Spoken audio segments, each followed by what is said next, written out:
E, caros colegas, votarei favorável ao pedido de informações, porque eu acho que é muito importante. Era um assunto que eu realmente não dominava, eu não sabia que tinha certos grupos com um tipo de transporte, outros com outro. A gente, quando é regido pela CLT, é direitos iguais para todos. Então, como a Rose diz, se um tem que dar para todos, né? A Justiça do Trabalho já diz isso, né? Mas é injusto que um grupo tenha, o outro não. Então, tem que ter essa isonomia, sim.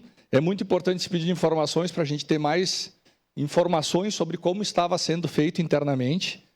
Só que eu fico muito preocupado, porque é sempre cada vez mais direitos. E direitos.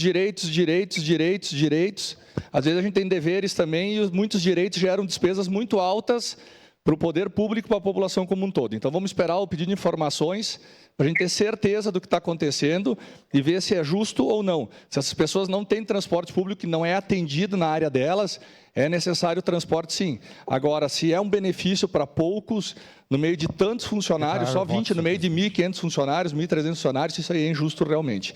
Era isso, senhor presidente. Obrigado. Para declarar voto, Bressan.